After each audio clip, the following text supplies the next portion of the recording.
Hi, I'm George.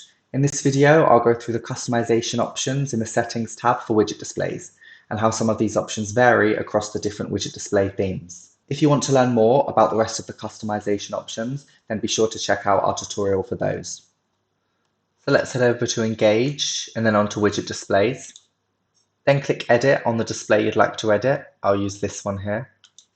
So in this display, we're using the cards theme. Now let's go on to settings here in the right side menu in the editor. The first option you'll see is Enable Display, where you can turn on or off the display. So we'll turn it off quickly. If you had a display that was published on a web page that you wanted to temporarily turn off, for example, you could switch this off here as I've just done, and it would become unavailable on the pages it's published on. So this would save you time having to unpublish or remove the published code. The display name is just the unique name that you use to identify your different displays. The filter is simply what lets you specify what content this display will showcase. So if you want to learn more about filters and creating custom feeds, be sure to watch our tutorial on that. So if I change here, the filter to plants, you'll see all my content here in the preview change. So we'll change that back to official and community. The theme here can quickly be changed as well. So if you click that, you can see a preview of all the different themes. We also have the color scheme here, which is between light and dark, as well as custom. The color scheme will change to custom automatically once you start customizing a display using the other options. So be sure to check out our other customization tutorials. I'll come back to these options here in the middle. The auto update option means when this feature is turned on, visitors who are viewing a display on a web page, any new content that comes in will automatically be updated and appear at the top of the display. So constantly keeping the display fresh. This is a good feature to have turned on.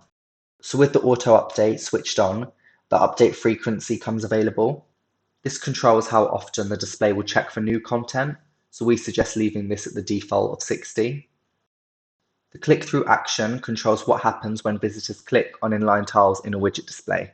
So the default action is just to show an expanded tile. So when you click, it goes to an expanded tile like so. You can, however, customize this for if you want the click to immediately take the viewers to the original tile on the social network.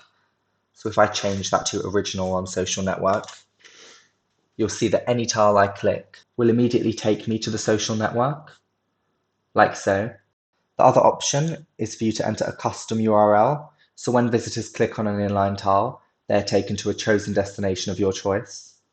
Or you can also change this to none. So when you click on any inline tile, you'll see that nothing happens. We'll put this back to expanded tile for now. So let's scroll up to the tiles to load feature. And this is how many tiles you want to show on a widget display once loaded. So this is based on not only the size and aspect ratio, but also the content within the tile in general. So this is not an exact number as different tiles vary. It's a guideline as to how many pages I will have to scroll until more content will load. So you can see here, it's around 2, and then I have to press load more. Okay, so if I change themes by clicking on change theme and switch over to the classic theme here, click apply and OK. So back into settings, you'll notice that the cards and classic are pretty similar. It has the minimum tile width and the tiles to load feature, just as the cards one does. If we now change the theme again and look at the grid theme, click apply, you'll see that the settings are minimum tile size as opposed to the minimum tile width, which is because the grid theme is squared. So you can specify the minimum square size here, and you can see the rows to load, where you can specify the number of tiles to load. So here, if we increase this number, you can see we have to scroll more until we have to load more. Here, you'll see that the mosaic theme is also similar to the grid theme, the difference being that the actual aspect ratio of the media is maintained in the mosaic theme, whereas the grid theme is based on squares. Now let's look at one of the slider themes. We will choose the card slider here.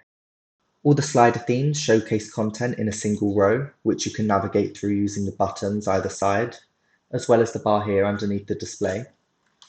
So the settings for the slider themes include the tile height. The number of tiles you load will span the width of the device the visitors are viewing the display on. So you can adjust the height of this. So you can see here, if I decrease the tile size, the individual tiles shrink in size. The second setting is the tile aspect ratio, which works in sync with the auto tile width. So with this turned on, the width of each tile adjusts automatically, taking into consideration the aspect ratio of the content showcase. So if you turn this off, all tiles will look like this. But you can control the aspect ratio, where you could perhaps turn it into a square by using a squared ratio, or maybe a more landscape layout using 16:9 ratio. So I'll change it back to the default for now.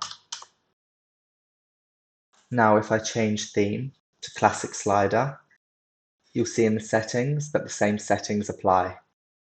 And if we change the theme again to the grid slider, you see once more that the settings again are exactly the same. And that's it.